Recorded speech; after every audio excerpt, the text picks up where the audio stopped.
It's time to get stuff done.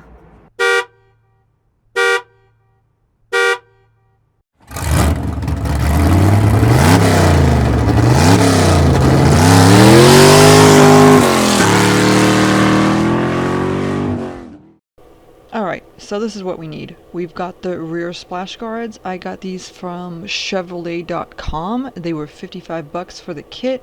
Really nice quality plastic and came with everything that I need. The next thing is this amazing life-saving ratcheting right angle screwdriver. You've got the brackets that came with the kit, and then the little pokey poke thing so you could poke holes in places. And you also need a rivet gun. I ordered mine on Amazon. It's nothing special. I can put a link in, but you really don't need it. And what else do we have here? Oh, screws, bits, and bobs. Little finger pinchers, some rivets, and some screws that I believe are T15s, if I'm not mistaken, and we are ready to get going.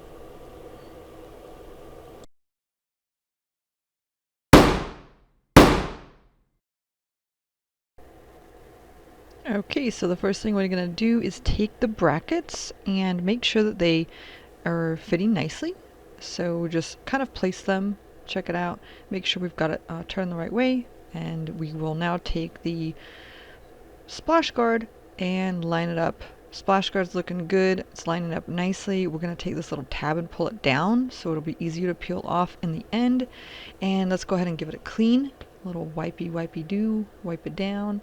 Make sure that it's nice and clean. Just clean it with water. Now I'm going to take this tool that's a lifesaver. This tool is what allowed me to do the job without taking the tire off.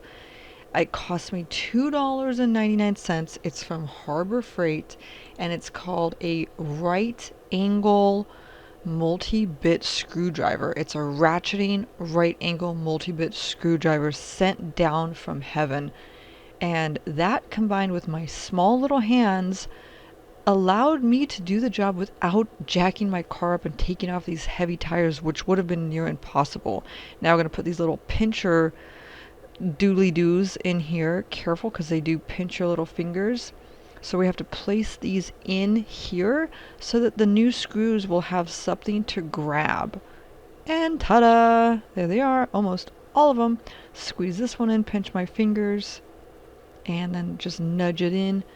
Nudge this one in with my ratcheting tool. Use a little leverage right there, and we are done, and we're ready to mount.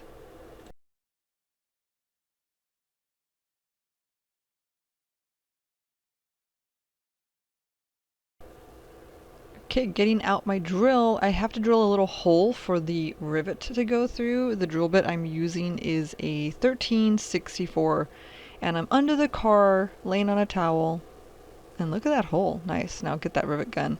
Squeeze it in there. Beautiful. Done. Nice. Moving on to the driver's side. Again, we're going to wipe down the area, sterilize it. Nice. Use my ratcheting miracle lifesaver along with my little critter paws. Get these, I believe they are T15.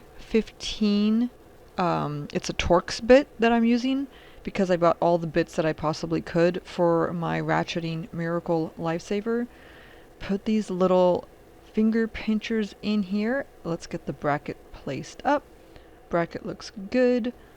Let's tie down everything, screw down everything. Beautiful. Beautiful. Fun job.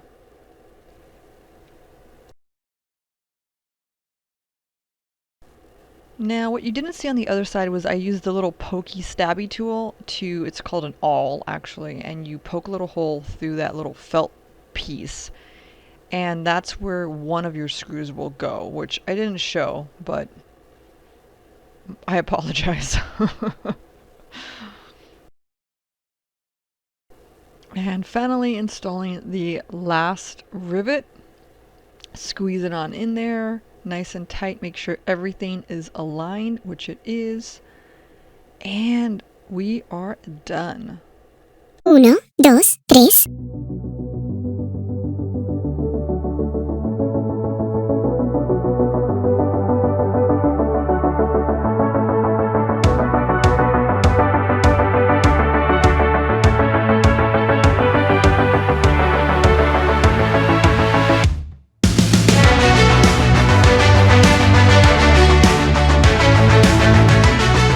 And we are done. Thank you so much for watching. I hope you liked this video. If you did, please click the like button and better yet, be my friend and subscribe. Thanks, bye.